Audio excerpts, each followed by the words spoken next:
السلام علیکم ناظرین. یار خان، تو نے ایک دفعہ پھر سے کمال کر دیا. مجھے امید تھی کہ تو جیتے گا یہ ریس. مجھے دوستوں کے ساتھ ریس لگا کر جیت کے نشے میں دھت، اپنی ہی دن میں مگن، دنیا جہاں سے بیگانہ ہوئے، لہروں کے ساتھ اٹکلیاں کرتے، سمندر جو دیکھنے میں مگن تھا.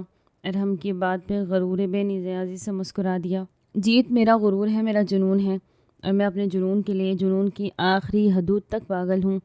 دو ہی اصول ہیں میرے، یا تو فتح حاصل کرو یا مر جاؤ. اور اب تم لوگوں کو چاچو کے عہدے پہ فائز کیے بنا تو میں مرنے والا نہیں. اس کے ہر لفظ سے چھلکتا غرور سب کو گرا گزرتا تھا. وہ ضرورت سے زیادہ ہی مغرور تھا. یار خان، اتنا غرور نہ کیا کر ورنہ تیرا غرور ٹوٹ جائے گا.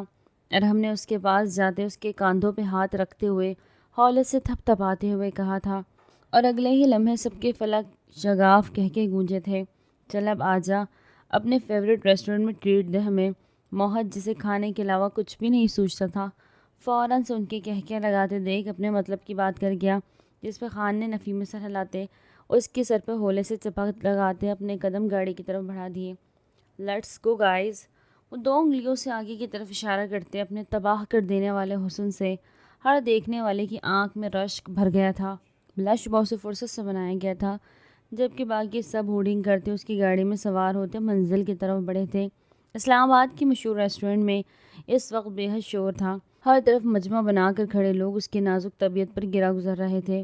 یار، ارحا بولا بھی تھا نا یہاں عجیب سب دیکھ رہے ہیں، آنکھیں پھاڑ پھاڑ کے، جیسے پہلے کبھی لڑکی کو نہیں دیکھا. وہ مسلسل بے چینی سے اپنی انگلیاں مروڑتی خود کو مضبوط ظاہر کر رہی تھی، مگر اب اپنا ضبط کھوتی بالآخر بول پڑی، جبکہ اس کی بات سنتے ارحا نے بدمزہ ہوتے بیزاری سے اس کی طرف دیکھا تھا. یار منال، تم بہت بورنگ ہو. اگر آ ہی گئی ہو تو کھل کے سانس لو اور انجوائے کرو. اس طرح جاہلوں کی طرح بیہیو کیوں کر رہی ہو؟ اس کی بات سنتی کافی برہمی سے بولی. اللہ اللہ کر کے کالج کے بہانے باہر نکلنے کا موقع ملتا ہے، اس سے بھی یہ لڑکی اپنی بورنگ باتوں سے سپوائل کر دیتی ہے. لسن ارحا، اگر تمہیں رکنا ہے تو رکو، میں جا رہی ہوں، امی انتظار کر رہی ہوگی. وہ اس کے لہجے میں بیزاری دیکھتی فوراً سے اپنی جگہ سے اٹھی تھی. وہ ایک خوددار قبیلے سے تعلق رکھنے والی لڑکی تھی، وہاں اس کی کوئی جگہ نہیں تھی جہاں اس سے بیزارگی برتی جائے. تبھی اپنی کرسی دھکیلتے اپنی جگہ سے اٹھی. اچھا رک جاؤ، 10 منٹ میں جوس پی لوں، ساتھ چلتے ہیں. وہ اس کی یوں جاتا دیکھ فوراً سے اپنی ٹون بدلتی محبت سموئے نرمی سے بولی تھی، جبکہ دل میں اس کے خلاف بے حد زہر تھا. اوکے لیکن 10 منٹ. اوکے. وہ دوبارہ سے کرسی پہ بیٹھتی اس سے کہتی، آخر میں کنفرم کرنے لگی، جس نے فوراً سر اس بات میں ہلاتے اس کی بات کی تصدیق کی تھی، ورنہ دل چاہ رہا تھا اس کا حجاب میں لپٹا چہرہ نوچ دے جو 10 منٹ آزاد بھی نہیں رہنے دیتی. ویسے ارحا، یہ لڑکا دیکھا ہے کیا توپ ہے یار، میرا تو نیو کرش بن گیا ہے. یہ اس کے فالوورز چیک کرو کتنے زیادہ ہے. وہ ابھی مزید کوئی گفتگو کرتی کہ سارا کی آواز پہ اس کی طرف پلٹی، جو موبائل پہ موجود کسی شخص کو دیکھتی بے حد ایکسائٹڈ تھی. اس کے موبائل کی اسکرین پر ایک سرسری سے نظر ڈالتے وہ اپنی آنکھیں موڑ گئی. اسے سخت زہر لگتا تھا کسی کو سرچ کر کے دیکھ کر اس پہ تبصرے کرنا، جبکہ ارحا باقاعدہ اس کے ہاتھ سے موبائل چھینتی حیرت کی زیادتی سے اس پکچر کو دیکھتی جا رہی تھی، جہاں ایک لڑکا گاڑی کے فرنٹ سیٹ پر بیٹھا سگریٹ سلگا رہا تھا، جبکہ اس کی نظر اور ہاتھ پہ اپنی سگریٹ کی گرد حصار بناتے کہیں وہ بجھ نہ جائے. اس پکچر سے اور کسی کا نہ صحیح مگر ارحا کا دل پسلیاں توڑتا باہر آ رہا تھا.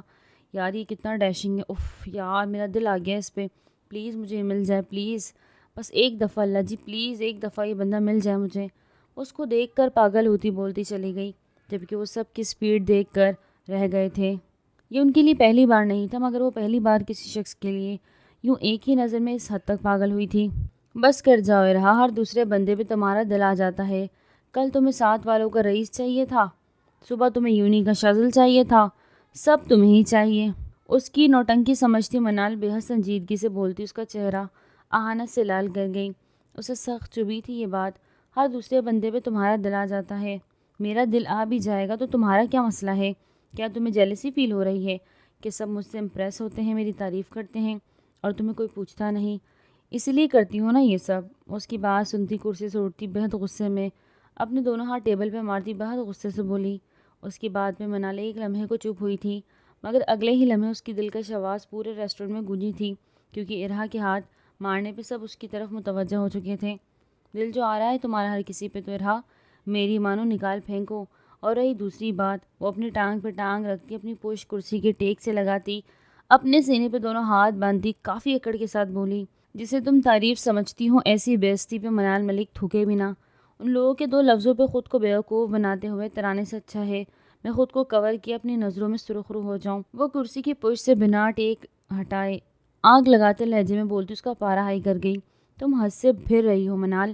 اب کی بار وہ کچھ نہ کچھ سوچتے آنکھیں میچ کے کھولتی اپنی انگلی اٹھا کے تنبیہ لہجے میں بولی تھی، تم نے مجھے مجبور کیا ہے، ورنہ ہر چیز حد میں ہی اچھی لگتی ہے مجھے۔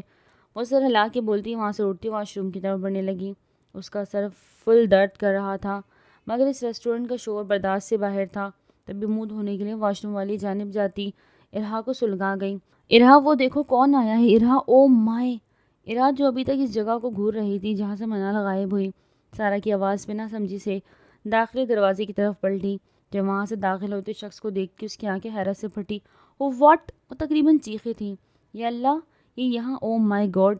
سارا میں کوئی خواب تو نہیں دیکھ رہی؟ اوف میرا میک اپ دیکھو ٹھیک تو ہے نا؟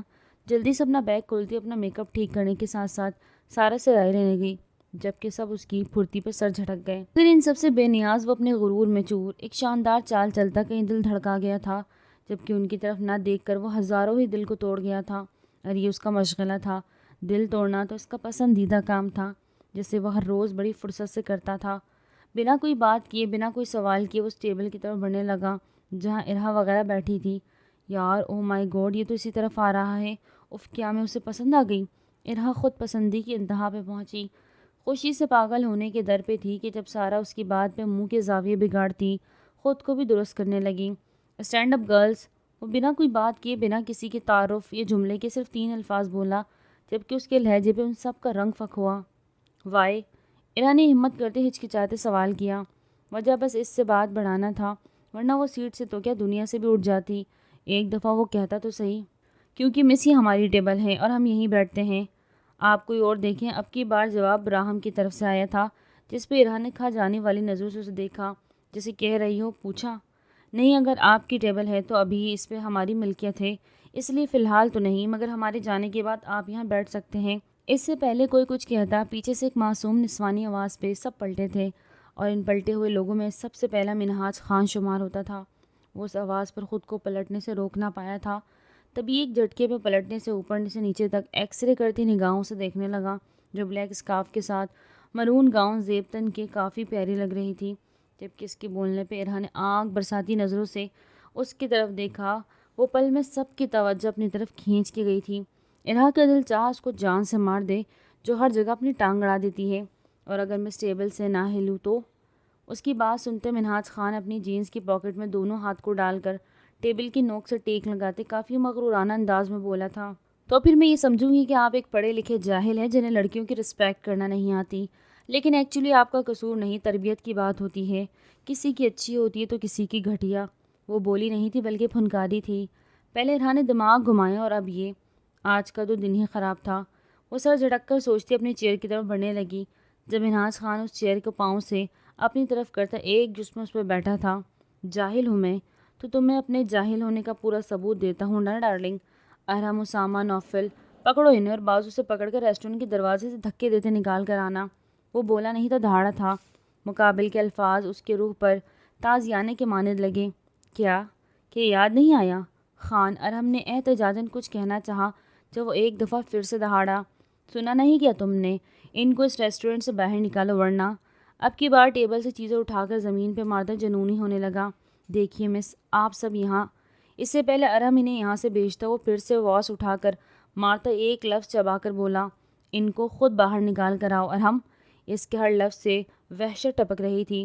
خان وہ لڑکیاں، اس سے پہلے وہ اپنی بات مکمل کرتا منہاج کھڑے ہوتے پاس کھڑی منال کو نوفل کی طرف دھکا دیا تھا، اس پاک وجود کو اس ریسٹورنٹ سے باہر پھینک کر آؤ جس کی تربیت اعلیٰ پیمانے پہ ہوئی ہے، یہاں صرف گھٹیا پیمانے کی تربیت والے ہی کھانا نوش فرما سکتے ہیں۔ اس سے پہلے منال نوفل کے ساتھ لگتی وہ اسے چھو پاتا، منہاج خان اسے واپس ایک جھٹکے میں خود کی طرف کھینچ گیا۔ یہ عمل بے اختیارانہ تھا، نہ جانے کیوں، لیکن اسے اچھا نہیں لگا کہ اس لڑکی کو نوفل چھوئے، تبھی اپنی طرف کھینچتا، بنا ایک ہاتھ اس کی کمر پہ ٹکاتا جبکہ دوسرے ہاتھ سے اس کے دونوں ہاتھ قابو کرتا، اس کے کان کے قریب جھکا تھا۔ لیٹس سی بیبی، میں تمہارے ساتھ کیا کرتا ہوں۔ بڑا شوق ہے نا لوگوں کو تربیت پہ باتیں کرنا۔ 9 مہینے کے اندر تمہیں اس عہدے پہ فائز کرنے کے بعد تمہاری تربیت دیکھیں گے مناز خان کی، تم کتنی اعلیٰ پیمانے کی تربیت کرو گی ہماری اولاد کی۔ وہ اس کی کان کے قریب سرگوشی نما آواز میں بولنا نہیں غرایا تھا، جبکہ اس کی غراہٹ اور لفظوں پہ منال ملک ساکت پڑی تھی۔ یہ کیا کہہ رہا تھا وہ؟ کیا وہ ہوش میں تھا جو اس طرح کی گفتگو کر رہا تھا؟ اس کی بے باک گفتگو پہ وہ سرخ ہوتی رنگت کے ساتھ بے حد تیزی سے مزاحمت کرتی اس کا غصہ دلا گئی۔ ایک ہفتے مائی گرل، ایک ہفتے، اس ایک ہفتے کے بعد یہی مزاحمت تمہیں میرے دہکتے لمس کی تپش سے بچنے کے لیے کرنا پڑے گا، لیکن اس وقت میں رحم نہیں کھاؤں گا کیونکہ تربیت بھی تو دیکھنی ہے نا۔ وہ شاید دنیا کا پہلا مرد تھا جس نے اس لڑکی سے پہلی ملاقات میں ہی شادی کا فیصلہ کیا تھا، جس نے اس کی تربیت پہ انگلی اٹھائی تھی صرف یہ دیکھنے کے لیے کہ وہ اپنی اولاد کی تربیت کتنے اعلیٰ پیمانے پہ کرتی ہے، جبکہ اس کے لفظوں پہ منال ملک اسے دیکھ کے رہ گئی۔ کیا وہ پاگل تھا؟ وہ بس سوچ ہی سکی، مگر کوئی جواب نہ ملتے دیکھ وہ ایک جھٹکے سے خود کو اس کے حصار سے چھڑا گئی، جبکہ رہا کوئی سب دیکھے مارے غصے سے برا حال تھا۔ وہ حسد کی آگ میں بری طرح جلتی سہی، غلط کی پہچان بھول گئی۔ وہ بس آنکھوں میں نفرت لیے اسے دیکھتی جا رہی تھی، جو اپنی آنکھوں میں بھسم کر دینے والے تاثرات لیے منہاج خان کی طرف دیکھ رہی تھی۔ اپنے غلیظ لمس کو مجھ سے دور رکھو وحشی انسان، تمہاری اتنی اوقات ہے کہ تم میرے بارے میں سوچ بھی سکو، تم جیسوں پہ تھوکتی بھی نہیں ہے منال ملک۔ وہ غصے کی بے حد تیز تھی، اسے سمجھ نہیں آتا تھا کہ وہ غصے میں کیا کر رہی ہے، کیا بول رہی تھی۔ تبھی اس کی طرف حقارت سے دیکھتی ایک طرف کو منہ کر کے تھوکتی اسے اس کی اوقات یاد دلا گئی، جبکہ اس کا یہ ایکٹ منہاج خان کو پاگل کر گیا تھا۔ اس سے پہلے کہ اس کی طرف بڑھتا ہوا ہاتھ کے اشارے سے اسے روک گئی تھی۔ خبردار، خبردار، جو ایک قدم بھی آگے بڑھایا، مجھے کمزور اور باقی لڑکیوں جیسا نہ سمجھنا کہ تمہاری شہرت پر مر مٹے۔ میں منال ملک ہوں، تم جیسے کو میں اپنا ملازم بھی تسلیم نہ کروں۔ چلنا ہے تمہیں یا اور بے عزت ہونا ہے؟ وہ حقارت سے بولتی اس کی طرف سے رخ موڑتی آخر میں ارہا سے طنزیہ لہجے میں پوچھتی، اپنے قدم باہر کی طرف بڑھا گئیں، جبکہ اسے اپنی پیچھے منہاج کی دہاڑیں واضح سنائی دی تھی، مگر وہ سنی انسنی کرتی وہاں سے نکلتی چلی گئی۔ السلام علیکم امی جان، وہ گھر آتی اپنا بیگ صوفے پہ پھینکتی ماں کے گلے لگتی بہت لاڈ سے بولی تھی۔ وعلیکم السلام میرا بچہ، کیسا ہے، کیسا دن گزرا؟ وہ محبت سے اس کے بالوں پہ لب رکھتے اس سے پوچھنے لگی، جس کے تاثرات پل میں بدلے تھے، مگر جلد ہی خود پہ قابو پاتی اپنا سر اس بات میں ہلاتی وہ مسکرانے لگی۔ جی بہت اچھا گزرا، آپ کہاں کی تیاریوں میں ہیں؟ وہ ان کو کہتی ہے ان کی تیاریاں دیکھتے ہیں ان سے استفسار کرنے لگی۔ آج ہم نے کراچی کے لیے نکلنا تھا، میں بتانا بھول گئی، تمہارے بابا کے دوست کی والدہ کی ڈیتھ ہو گئی ہے تو وہیں جانا ہے بس۔ احمد کہہ رہا ہے کہ وہ بھی جائے گا، اسی بہانے گھوم پھر لیں گے۔ میرا تو مشورہ ہے کہ تم بھی ہمارے ساتھ چلو، مگر پھر تمہارے ایگزامز یاد کرتے میں رک جا رہی ہوں۔ اسے تفصیلیں آگاہ کرتی اس کی طرف دیکھنے لگی جو ان کی بات پہ مسکرا رہی تھی۔ امی جان اب فکر نہ کریں، میں رہ لوں گی گھر، مجھے کچھ بھی نہیں ہوگا، آپ بالکل فکر نہ کریں۔ وہ لاڈ سے ان کی گلے میں باہیں ڈالتی انہیں مطمئن کرنے لگی، جو اس کی بات پر سر ہلا گئی۔ ہاں تم بس اپنا خیال رکھنا، جاؤ فریش ہو جاؤ میرا بچہ، میں کھانا لگا دوں۔ وہ اس کی گال کو پیار سے تھپ تھپاتی محبت سے بولی تھی، جس پہ وہ سر اس بات میں ہلاتی اٹھ کے اپنے کمرے کی طرف بڑھ گئی۔ بی بی جی چھوٹے خان کو پتہ نہیں کیا ہو گیا ہے، جب سے آئے ہیں وہ کمرے میں توڑ پھوڑ کرتے جا رہے ہیں۔ جی آپ چلے دیکھیں کہیں کوئی نقصان نہ پہنچا دیں۔ وہ خود کو فائزہ خانم جو عشاء کی نماز ادا کرنے کے بعد اپنی تسبیح میں مشغول تھی، ملازمہ کی ہانپتی آواز پہ دہل کے دل پہ ہاتھ رکھ گئی۔ کیا ہو گیا نوری، کیوں میرا کلیجہ چیر رہی ہو، کیا ہوا خان کو؟ وہ فوراً سے اپنی جگہ سے اٹھتی اس کی طرف دیکھتی باہر نکلی تھی، ان کا رخ چھوٹے خان کے کمرے کی طرف تھا۔ وہ جانتا تھا کمرے میں اس کی اجازت کے بغیر کوئی نہیں آئے گا، تب اس نے لاک کرنے کی وہ جانتا تھا کہ اس کے کمرے میں اس کی اجازت کے بغیر کوئی نہیں آئے گا، تبھی اس نے لاک کرنے کا تکلف نہیں کیا تھا۔ خان وہ کمرے میں داخل ہوئی تو اندھیرے نے ان کا استقبال کیا۔ کیا ہوا ماڑا بچہ؟ سائڈ ٹیبل پہ روشن لیمپ کے باعث کمرے میں ملجگی سی روشنی تھی، جس کے باعث وہ آنکھوں کو تھوڑا سا واہ کر کے دیکھتے صوفے پہ بڑا وجود دیکھتی تڑپتی اس کی طرف بڑھی۔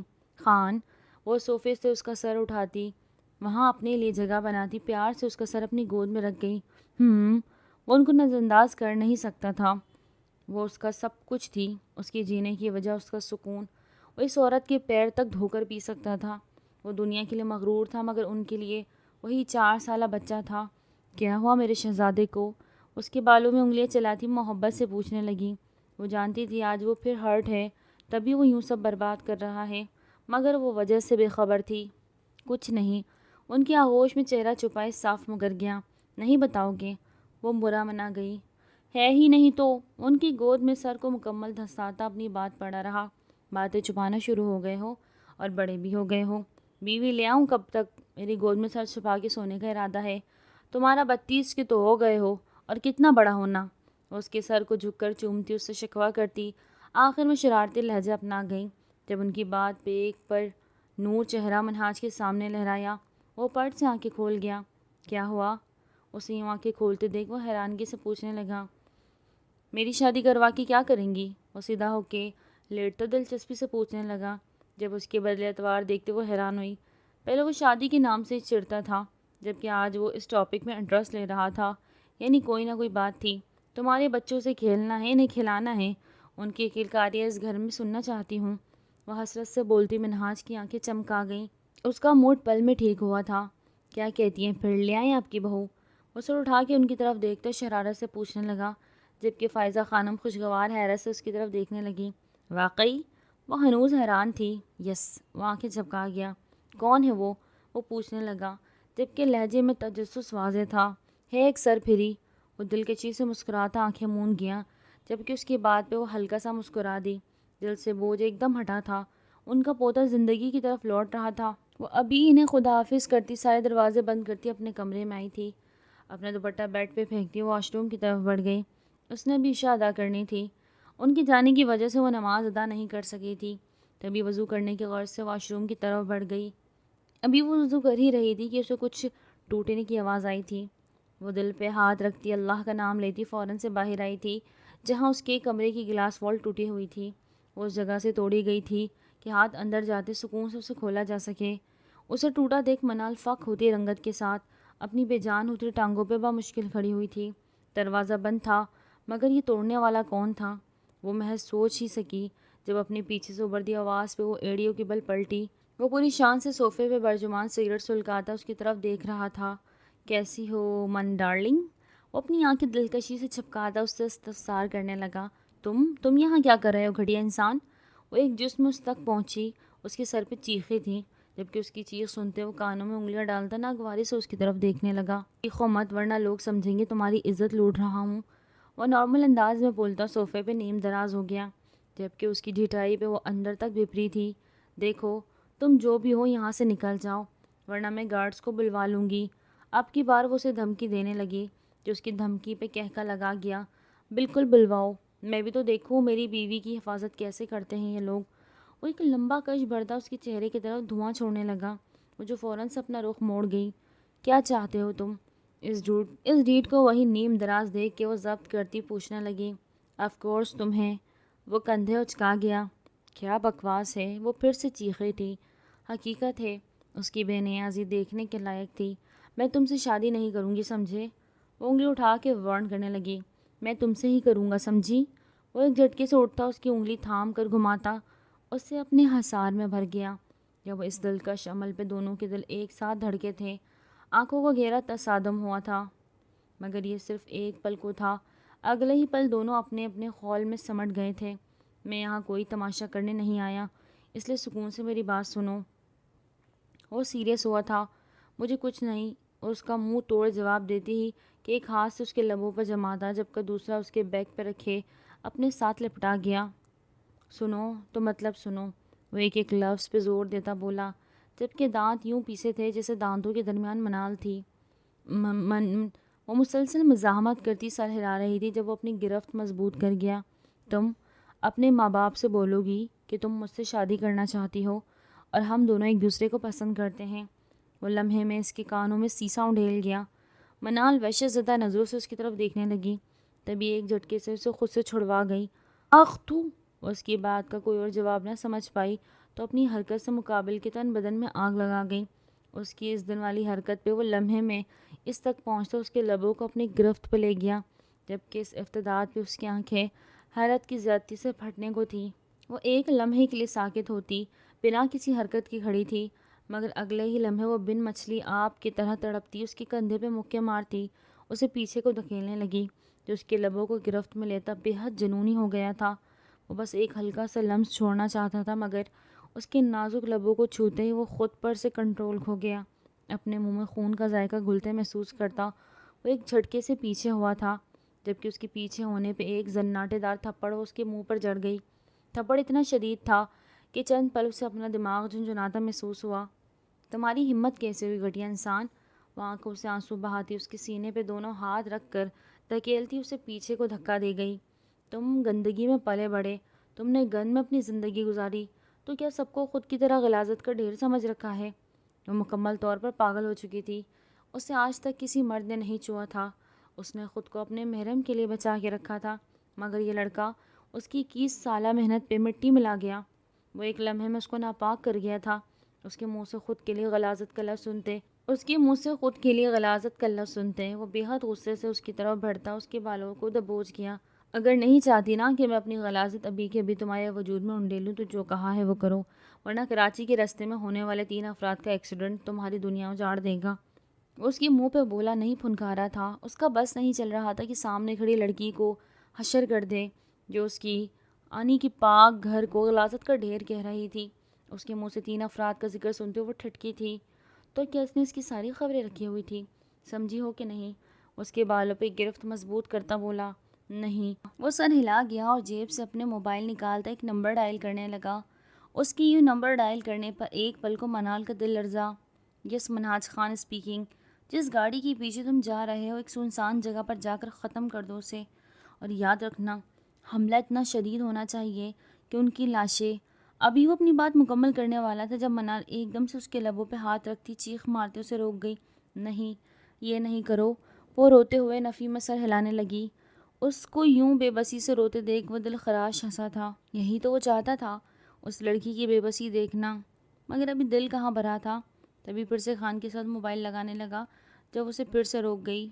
میں تیار ہوں، میں سب کرنے کو تیار ہوں، بس انہیں کچھ مت کہنا، وہ روتے ہوئے التجا کر گئی، جبکہ اس کی التجا پہ وہ دلکش مسکراتا اس کے بکھرے بال سلجھانے لگا۔ اس کے مکمل بال تو نہیں دکھے تھے، مگر جتنے دکھے تھے وہ اس کا بہکانے کے لیے کافی تھے۔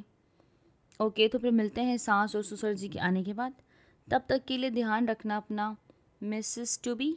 اس کی گال تھپ تھپاتا اسے زج کرتا بالکنی کے دروازے کی طرف بڑھنے لگا، جب اچانک ہی پیچھے کی طرف آتا اس کا چہرہ ہاتھوں کے پیالے میں تھامتا، اس کے ماتھے پہ لب رکھتا، ایک لمحے کے لیے اس کے لبوں پہ لب رکھتا، ایک نرم گرم سا بوسہ لیتا، اسی پل اپنے لب ہٹا گیا۔ وہ جو اس کو نفرت سے دیکھ رہی تھی، اس کے ایکٹ پہ بے بسی سے روتے ہوئے چیخیں تھی، محرم بننے والی ہو میری، ساری زندگی برداشت کرنا ہے مجھے، اب کیا حرج ہے؟ وہ ناگواری سے اس کا رونا دیکھ کر بولتا بالکنی کی طرف بڑھ گیا۔ اللہ کرے تمہارے راستے میں ایکسیڈنٹ ہو جائے منہاج خان، اللہ کرے جو کچھ تم میرے گھر والوں کے لیے سوچے بیٹھے ہو وہی سب کچھ تمہارے ساتھ ہو جائے، اللہ کرے تم بھی ایک دن میری طرح بے بس ہو، تم بھی یوں ہی تڑپو، لیکن ڈرو منہاج خان اس وقت سے کہ تمہارے پاس تسلی دینے والا کوئی نہیں ہوگا، جیسے آج میرے پاس کوئی نہیں۔ وہ اس کو زیادہ دیکھ پوری قوت سے چیخی، اس کو بددعائیں دینے لگی، جو اس کی بددعاؤں پہ پلٹتا اس کو گھورنے لگا۔ شرم نہیں آ رہی شوہر کو بددعائیں دیتے؟ بیوہ ہو جاؤ گی بیگم؟ وہ لب دباتے مذاق میں بار ڈال گیا، جبکہ دل اس کی بددعا پہ تکلیف سے بھرا تھا۔ تمہیں شوہر بناتی ہے میری جوتی؟ وہ جذباتی ہوتی انکار کر گئی، جبکہ اگلے ہی لمحے اپنے لب دبا گئی۔ ہاں ہاں، مجھے بددعائیں دینے کے بجائے ہماری گولڈن نائٹ پہ دھیان دو، وہ آنکھ ونک کر کے بولتا، بے حد بے باکی سے اس کی طرف بلائی کے اچھالتا وہاں سے نکلتا چلا گیا، جبکہ اس کے جانے کے بعد وہ پھونٹ پھونٹ کے روتی، اپنی قسمت پہ ماتم کے نہ ہونے لگی۔ کچھ دیر رونے کے بعد وہ اٹھی، دوبارہ وضو کیا، اپنے لبوں کو رگڑ رگڑ کے اس کا لمس مٹائے۔ کچھ دیر رونے کے بعد وہ اٹھی، دوبارہ وضو کیا، اپنے لبوں کو رگڑ رگڑ کے اس کا لمس مٹاتے وہ مسلسل کلمہ پڑھتی جا رہی تھی۔ بے بسی ہی بے بسی تھی جو پورے وجود میں بھری ہوئی تھی۔ وہ روتے روتے کب سوئی اسے خود علم نہیں ہوا، مگر کچھ دیر رونے کے بعد وہ ہلکی پھلکی ضرور ہو گئی تھی۔ آج اس کی بارات تھی۔ منہاج نے 1 ہفتے پہلے ہی اپنی بوا فائزہ بیگم کے ساتھ جاتے ان کے گھر میں اپنا دھاوا بویا تھا، جبکہ امتیاز ملک اپنی بیٹی کے منہ سے پسند کا ذکر سنتے بے یقین تھے۔ انہیں یقین تھا کہ ان کی بیٹی ایسا کوئی قدم نہیں اٹھائے گی، مگر منال نے ان کا یقین توڑا تھا۔ وہ بری طرح ٹوٹے تھے۔ ان کی بیٹی نے ان کا 21 سالہ غرور ایک لفظ کی نظر کر دیا تھا، پسند۔ وہ منال کی رضامندی جاننے کے بعد اس رشتے کے لیے ہاں کر گئے تھے، مگر انہوں نے شرط رکھی تھی کہ شادی کے بعد منال کا اس گھر سے کوئی تعلق نہیں۔ ان کی بات سنتے منال تڑپتی تھی اور ہر رات ان کے پاس جاتی، گھٹنوں میں بیٹھ کر معافی مانگی تھی، مگر وہ بنا کچھ بولے بس اپنی ہی دنیا میں مگن اس کو نظر انداز کر گئے۔ آج رخصتی کے وقت بھی وہ بنا اسے گلے لگائے بس اس کے سر پہ ہاتھ رکھتے خوش رہو کہہ کر پیچھے ہٹ گئے تھے۔ منال کا دل کیا کہ وہ ساتھ کھڑے شخص کا منہ نوچ لے کہ جس کی وجہ سے وہ اپنے باپ کی محبت کو ترس گئی۔ وہ لال جوڑے میں بالکل تیار بیٹی بے حد حسین لگ رہی تھی۔ مہارت سے کیا گیا میک اپ اس کو دلکش چہرے پہ بے حد خوبصورتی پھیلا گیا تھا۔ وہ تو عام حالت میں بھی غضب ڈھاتی تھی، اب تو مکمل ہتھیاروں سے لبریز اس کے کمرے میں اس کی سیر سجائے بیٹھی تھی جس سے اس نے ہمیشہ نفرت ہی کی تھی۔ اس شخص کے لیے دل میں کوئی بھی جذبہ ابھرا ہی نہیں تھا، صرف ایک ہی جذبہ تھا، نفرت کا جذبہ۔ ابھی وہ مزید کچھ سوچتی جب دروازہ کھلنے کی آواز پہ اس کی نظریں سامنے کی طرف اٹھی تھی جہاں وہ بلیک شیروانی میں غضب ڈھاتا اس کی طرف بڑھ رہا تھا۔ بلا شبہ وہ حسین تھا، بے حد حسین، مگر اس کی نظر میں خاک تھا۔ اوہ تو میرا انتظار ہو رہا ہے، وہ سب اپنی سیج پہ بیٹھا دیکھ خوشگوار حیرت سے بولا تھا، ورنہ اسے تو لگا تھا وہ اب تک سب کچھ نوچ کے کمرے کی حالت بگاڑ چکی ہوگی جیسے اکثریت میں اس نے موویز میں دیکھا تھا، مگر یہاں تو ایسا کوئی سین نہیں تھا۔ وہ جو اس کو کچھ نفرت سے بھرا کہنے والی تھی اس کی بات سن کے خود بھی پل بھر کو ساکت ہوئی تھی۔ صحیح تو کہہ رہا تھا وہ، کیوں آخر اس کی سیج سجائی بیٹھی تھی، وہ اب تک اس نے چینج کیوں نہیں کیا؟ وہ خود پہ خود ہی حیران ہوئی تھی جب اس کی بات اس کی کانوں میں سیسے کی طرح اتری۔ اوہ تعریف کروانی ہے؟ جانتا ہوں، تم لڑکیاں بس ایک تعریف کی مار ہو، تھوڑی سی تعریف کر دی اور تم جھولی میں۔ وہ طنزی انداز میں بولتا اسے آنکھ لگا گیا۔ وہ جانتا تھا کہ وہ ایسی نہیں، مگر اس کو چھیڑنے کے لیے، اس کا منہ کھلوانے کے لیے اسے یہ سب بولنا پڑا۔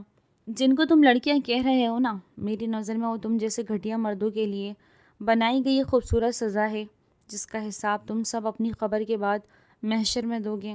اور جسے تم تعریف کہہ رہے ہو، اس تعریف کو منال ملک اپنے جوتے کی نوک تلے کچل کے رکھ دے۔ تم کس خوش فہمی میں ہو؟ استاذی انداز میں بولتی اس کا پارا ہائی کر گئی۔ خود تو تم بہت نمازن پرہیزن ہو۔ وہ اس کی محشر والی بات پہ سنتا بلبلا گیا۔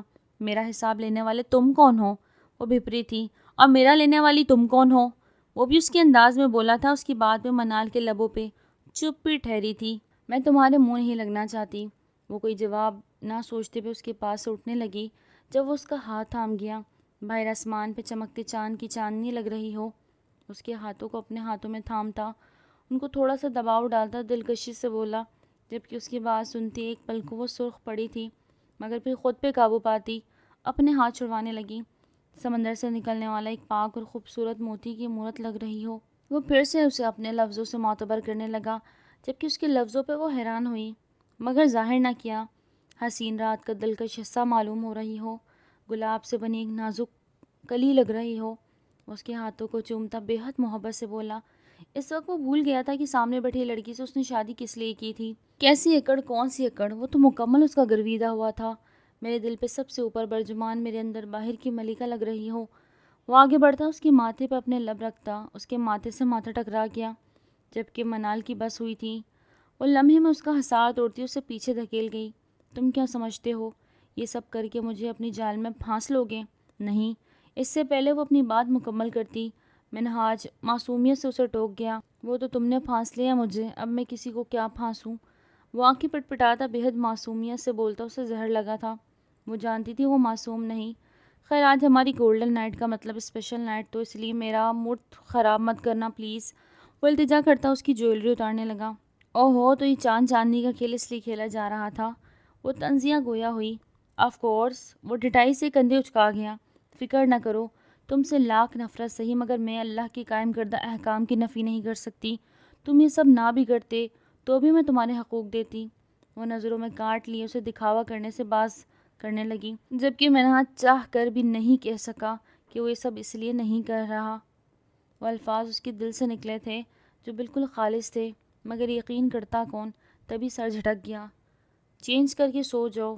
وہ سائڈ ٹیبل سے اپنا سگریٹ اٹھاتا بالکنی کی طرف بڑھ گیا، جبکہ وہ پیچھے ہونکوں کی طرح اسے دیکھ رہی تھی۔ اتنا شریف کیسے ہو گیا؟ وہ حیرت سے سوچنے لگی، مگر کچھ نہ کچھ سوچتے کندھے اچکاتے ڈریسنگ روم میں بڑھ گئی۔ کچھ دیر بعد چینج کر کے نکلتی وہ ایک نظر بالکنی کی طرف دیکھتی، اس کو دیکھنے لگی جو باہر کی طرف چہرہ لیے کھڑا دنیا سے خفا خفا سا معلوم ہو رہا تھا، مگر وہ نظر انداز کرتی ڈریسنگ ٹیبل کے سامنے کھڑی ہوتی اپنے بال سلجھانے لگی۔ کچھ دیر اپنے بالوں کے ساتھ الجھنے کے بعد وہ بیڈ کی طرف بڑھ گئی، کیونکہ صوفے پہ سونا تو اسے آتا نہیں تھا، مگر پھر اس کا وجود دیکھتے اور صوفے کا سائز دیکھتے وہ صوفے کی طرف ہی بڑھ گئی، کیونکہ دوسری صورت میں اسے اس کے ساتھ بیڈ پہ سونا پڑتا جو وہ افورڈ نہیں کر سکتی تھی۔ تبھی اپنے تک کے لیے صوفے کی طرف بڑھ گئی۔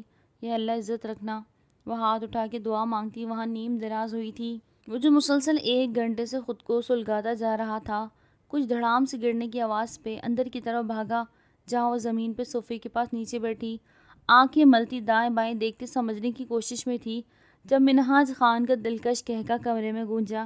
اس کا کہکا سنتے وہ مکمل ہوش میں آتی بے حد شرمندہ ہوئی۔ اسی وجہ سے وہ صوفے پہ نہیں سو رہی تھی، جانتی تھی وہ نہیں سو پائے گی۔ ہاں سو سیڈ یار، لگی تو نہیں؟ وہ ہنستا ہوا اس سے پوچھنے لگا جب اب اس سے سالم نگاہوں سے گور رہی تھی۔ نہیں، وہ پھاڑ کھانے والے انداز میں بولتی اٹھ کھڑی ہوئی جب منہاج ایک دفعہ پھر سے کہکا لگا گیا۔ تم بیڈ پہ سو جاؤ، میں ڈریسنگ میں سو جاؤں گا۔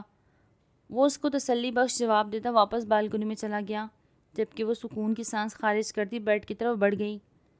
آج ان کی شادی کو 3 مہینے ہونے والے تھے۔ ان 3 مہینوں میں وہ منہاج کے ساتھ بہت کم بولی تھی، جبکہ اس نے بھی بلا ضرورت اسے بلانا ضروری نہیں سمجھا۔ بعض اوقات وہ اپنی تنہائی وحشت سے تنگ آتا اس کے پاس آتا تھا، مگر وہ ہمیشہ اسے دھتکار دیتی تھی۔ تبھی اب وہ خاموش ہو گیا تھا۔ فائزہ خانم کا منال کے ساتھ بے حد پیار باؤنڈ کریٹ ہو چکا تھا، لیکن وہ اس سے ہمیشہ منہاج کے متعلق پوچھتی تھی، جس کے جواب میں وہ خاموش ہو جاتی تھی۔ وہ تنگ آ گئی تھی ان دونوں کے نخروں سے، دونوں ایک سے بڑھ کر ایک تھے۔ السلام علیکم۔ وہ لوگ اس وقت ناشتہ کر رہے تھے جب وہاں ارہا کی انٹری ہوئی۔ وعلیکم السلام۔ تینوں نے سلام کا جواب دیتے حیرت سے اس کی طرف دیکھا، جو صبح صبح حاضر ہو گئی تھی۔ ارہا پہلے بھی گھر میں چکر لگاتی رہتی تھی منال کی محبت میں، جبکہ منال جانتی تھی کہ وہ سب منہاج کی وجہ سے کرتی تھی، مگر وہ خاموش تھی، لیکن جلن حد سے زیادہ تھی۔ بیٹا آؤ ناشتہ کرو، اتنی صبح یہاں خیریت؟ فائزہ بیگم محبت سے بولتی اسے بیٹھنے کی دعوت دینے لگی، وہ جو فوراً سے بیٹھ گئی تھی۔ جی آنٹی، آج میں اور منہاج ایک پارٹی پہ جانے والے ہیں، تو میں نے سوچا ابھی چلی جاتی ہوں، تھوڑا وقت منال کے ساتھ گزار لوں گی۔ کیوں منال؟ وہ اپنے بالوں کی لٹ انگلی پہ لپیٹتی اسے پوچھنے لگی، جو اس چلاک لومڑی کو گھور رہی تھی۔ وہ محض کرتی چائے پینے لگی، جبکہ اس کی پھیکے جواب پہ وہ اندر تک سرشار ہوئی تھی۔ اپنا چائے کا کپ ختم کرتی وہ ایکسکیوز کرتی وہاں سے اٹھتی اپنے کمرے کی طرف بڑھ گئی، جبکہ جاتے ہوئے منہاج کو شکوہ کنا نظروں سے دیکھنا نہ بھولی تھی۔ اسے ناشتہ درمیان میں ہی چھوڑ کے جاتے دیکھ وہ بھی اپنا ناشتہ ترک کرتا اس کے پیچھے بڑھ گیا، جبکہ ارہا جل کے راکھ ہوئی تھی۔ مجھے کیا جائے، پارٹیز میں جائے، نائٹ کلبز میں جائے، جہاں مرضی جائے، میری طرف سے گود میں اٹھا کر گھومے، مجھے کیا؟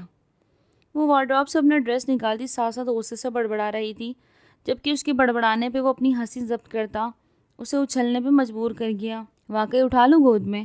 اپنے پیچھے اس کی آواز سنتے وہ اچھلی تھی، فوراً سے پہلے پلٹتی وہ اس کی طرف دیکھنے لگی، جو دروازے سے ٹیک لگائے کھڑا بے حد دلکش لگ رہا تھا۔ اس کی بات سنتی وہ لب دانتوں تلے دبا گئی۔ کیا وہ سن چکا تھا؟ وہ شرمندہ ہوئی، گالوں پہ لال بے ساختی چھائی تھی۔ کیا کہا میں نے؟ وہ ہڑبڑاتی اس سے پوچھنے لگی، جسے جاننا چاہ رہی ہو کہ اس نے کیا کیا سنا۔ وہی جو تم نے کہا۔ وہ اس کی طرف قدم اٹھاتا دلکشی سے بولا، لبوں پہ مسکان واضح تھی۔ میں نے تو کچھ نہیں کہا۔ وہ صاف مکر گئی، اس کو اپنی طرف لمحہ بہ لمحہ قدم بڑھاتے محسوس کرتی وہ اپنے قدم پیچھے لینے لگی۔ جب اپنے پیچھے الماری محسوس کرتی اس کی رنگت فق ہوئی، اس کی اوڑتی رنگت دیکھتے وہ ہنستے ہوئے اس کے بالکل قریب ہوتا اس کے کان کے قریب جھکا تھا۔ تم سے پہلے میں بہت لوگوں کے ساتھ رہ چکا ہوں، مگر تمہاری آنکھوں کے اس تقدس کی قسم، تمہارے بعد میں صرف تمہارا ہوں۔ یہ لڑکیاں تمہارے مقابلے میں کبھی نہیں آ سکتی۔ تم میری بیوی ہو، میرا حقدار، میرے پہ مجھ سے زیادہ تمہارا حق ہے، جبکہ محض وہ ایک لڑکی۔ مجھے کوئی شوق نہیں ہے پارٹی پہ جانے کا، اگر تم کہہ دو تو میں آج سارا دن تمہارے قدموں میں گزار دوں گا، مگر شرط یہ کہ تم مجھے کہہ دو۔ اس کے اطراف دونوں ہاتھ جماتا اپنی گمبھیر آواز میں بولتا اس کی آنکھوں میں آنسو لے آیا۔ رو تو مت، وہ اس کے آنسو صاف کرتا منع کر گیا۔ تم جو کہو گی وہ کروں گا، مگر باخدا ان ظالم آنکھوں سے یوں شکوہ کی نظروں سے تو نہ دیکھنا۔ وہ اس کی آنکھوں پہ محبت بھر لمس چھوڑتا التجا کر گیا، جبکہ اس کی بات پہ وہ سرخ پڑتی نظریں جھکا گئی۔ تو کیا وہ سمجھ گیا تھا؟ ایک انجانی سی خوشی ہوئی تھی، مگر ظاہر نہ کی۔ یہ شخص دن بہ دن میرے ذہن پہ سوار ہوتا جا رہا ہے۔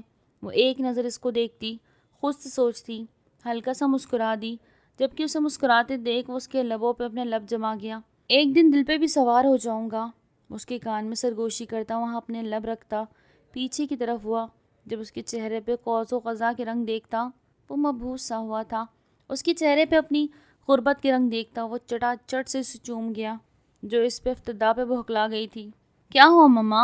آپ نے مجھے، وہ جو اندر داخل ہوتی اپنی ہی دھن میں تھی بولتی آ رہی تھی، سامنے موجود لوگوں کو دیکھتی اپنی جگہ ساکت ہو گئی۔ وہ 5 ماہ بعد اپنے گھر والوں کو دیکھ رہی تھی، لیکن اس سے زیادہ حیرت کی بات تھی کہ اس کے بابا جان اس کے شوہر کے ساتھ بیٹھے پیاری سی مسکراہٹ لبوں میں سجائے باتیں کرنے میں مصروف تھے۔ وہ اس کایا کی یوں پلٹ جانے پہ بے حد حیران تھی۔ ایسا کیسے ہو گیا؟ وہ حیرت سے ایک ہی جگہ کھڑی تھی جب اپنی امی کی آواز پہ خوش ہوئی تھی۔ ہوش میں آئی تھی۔ ملو گی نہیں ہمیں؟ وہ اپنی نم آواز پہ قابو پاتی اس سے پوچھنے لگی، جو ایک جست میں ان کی پہنچتی ان کے سینے سے لگی، اونچی اونچی رونے لگی۔ جبکہ اپنی بیگم کا یوں رونے پہ منہاج بے چینی سے پہلو بدل کے رہ گیا۔ اپنے داماد کی بے چینی پہ امتیاز ملک گہرا مسکرائے تھے۔ اپنی بیٹی کے نصیب پر رشک آیا تھا جسے اتنا چاہنے والا شوہر ملا۔ میرے سے نہیں ملو گی؟ وہ ابھی اپنی امی سے الگ ہوتی کہ امتیاز ملک کی آواز پہ روتی ہوئی ان کی طرف بڑھی تھی، پھوٹ پھوٹ کے رونے لگی۔ اس کے رونے پہ حسرت محسوس کرتے وہ اپنی آنکھیں میچتی خود پہ ضبط کرنے لگا۔ میں نے آپ کو بہت یاد کیا بابا، وہ روتے روتے ان کے سینے پر لب رکھتی عقیدت سے بولی تھی۔ اس کے ایکٹ پہ منہاج نے سینے مسلتے یہاں وہاں دیکھا تھا۔ کبھی میرے سے تو اتنا لاڈ نہیں جتایا، وہ سوچ کے رہ گیا۔ میں نے بھی اپنی بیٹی کو بہت یاد کیا۔ امتیاز ملک اس کے حجاب پہ لب رکھتے اس کے ہاتھ چومتے بولے، جو روتی روتی خوشی سے مسکرائی۔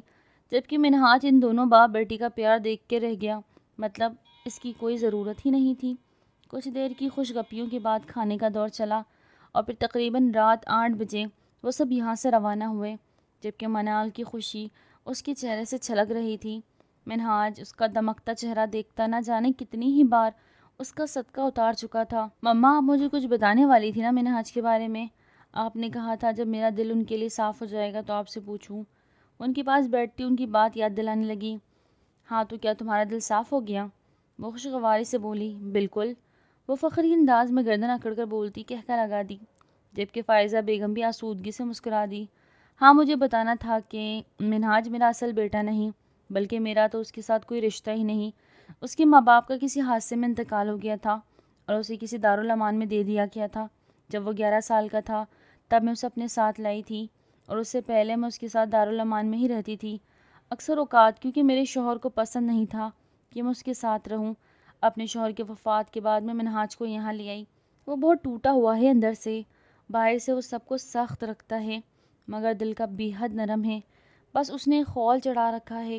یہ سب پہلے اس کے لیے نہیں بتایا تم اس سے ہمدردی میں کوئی رشتہ نہ جوڑو۔ اب جب تم اس سے رشتہ رکھنے کی خواہش مند ہو تو میں نے تمہیں سب بتا دیا۔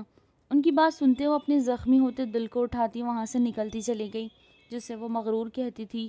وہ تو خود ستایا ہوا تھا، غموں سے چور، جس کے پاس ماں باپ کا سایہ بھی نہیں تھا۔ اس کا دل چاہا وہ پھوٹ پھوٹ کے روئے۔ اتنی تکلیف کوئی کیسے سہ سکتا ہے؟ وہ سوچتی اپنے کمرے کی طرف بڑھ گئی جہاں وہ بیڈ پہ نیم دراز اپنے بازو پہ کونی رکھے لیٹا تھا۔ منہاج، وہ اس کے پاس جاتی اسے پکار گئی۔ وہ بحث ہنکارا تھا۔ کیا ہوا؟ وہ پریشان ہوئی۔ کچھ نہیں، 2 لفظی جواب دیتے وہ خاموش ہو گیا۔ بتائیں نا، وہ ضد کرنے لگی۔ کچھ نہیں، تم جاؤ اپنے بابا کے پاس۔ وہ شکوہ گنہ انداز میں بولا۔ آپ جیلس ہو رہے ہیں؟ وہ حیرانگی سے استفسار کرنے لگی۔ نہیں، وہ صاف کر گیا۔ اچھا نا، اب نہیں کرتی نظر انداز۔ وہ بابا سے اتنے وقت بعد ملی تو سمجھ نہیں آیا۔ وہ شرمندہ ہوئی۔ وہ پھر سے ہنکارا۔ اچھا بس کر دیں اب۔ اس کو منانے کی کوشش کرنے لگی مگر وہ نہ مانا۔ تبھی اٹھتی ڈریسنگ روم کی طرف بڑھ گئی۔ اسے اپنے پاس سے اٹھتے دیکھ وہ حیرت سے آنکھیں وا کر گیا۔ کیا بس اتنا ہی منا سکتی تھی یہ؟ وہ حیرت سے سوچ کے رہ گیا۔ ابھی وہ سر جھٹکتا دوبارہ آنکھوں پہ بازو رکھے لیٹا ہی تھا کہ وہ اپنے پورے حسن سے جلوے بکھیرتی باہر نکلی۔ تیز پرفیوم کی خوشبو پہ اس نے سر اٹھا کے دیکھا جہاں وہ ریڈ کلر کی نائٹی میں ملبوس آنکھ لگا گئی۔ وہ شارٹ سی نائٹی میں ملبوس خود میں سمٹی اس کو مبہوت کر گئی تھی۔ کیا وہ اس کے لیے تیار ہوئی تھی؟ دل پاگل ہوتا باہر نکلنے کو تھا۔ وہ ایک جس میں اس تک پہنچتا اس کے سر پہ سوار ہوا۔ کیا یہ سب میرے لیے ہے؟ وہ ہنوز حیران ہوا تھا۔ وہ سر ہلا گئی جبکہ گالوں پہ سرخی واضح تھی۔ وہ ایک جھٹکے سے اسے لیے بیڈ کی طرف گیا۔ تم نے مجھے منانے کے لیے سب کیا ہے؟ او گاڈ آئی کانٹ بلیو، وہ خوشی کی زیادتی سے چیخا تھا۔ آپ نے بھی تو میری خوشی کی خاطر میرے بابا کے آگے خود کو جھکا گیا، میں آپ کے لیے اتنا نہیں کر سکتی؟ میں آج ہماری زندگی کی شروعات کرنا چاہتی ہوں، اس لیے آپ سے اپنے پچھلے ساری رویوں کی معافی چاہتی ہوں۔ وہ اس کے چہرے کو ہاتھوں کے پیالے میں بھرتی، اس کے ماتھے پہ لب رکھتی آنکھیں موند گئی، جبکہ اس کی ادا پہ وہ دل پہ ہاتھ رکھتا نثار ہوا۔ تبھی اس کے لبوں کو حراست میں لیتے اپنا آپ لمس چھوڑتا اس کے کان کے قریب جھکا۔ تم کیوں معافی مانگ رہی ہو؟ تم تو ایک نعمت ہو جو میری زندگی میں آ کر اسے سنوار گئی۔ معافی تو مجھے مانگنی چاہیے، اس لیے میں آج تم سے اپنے ہر عمل کی معافی مانگتا ہوں جس سے میں نے تمہیں تکلیف دی۔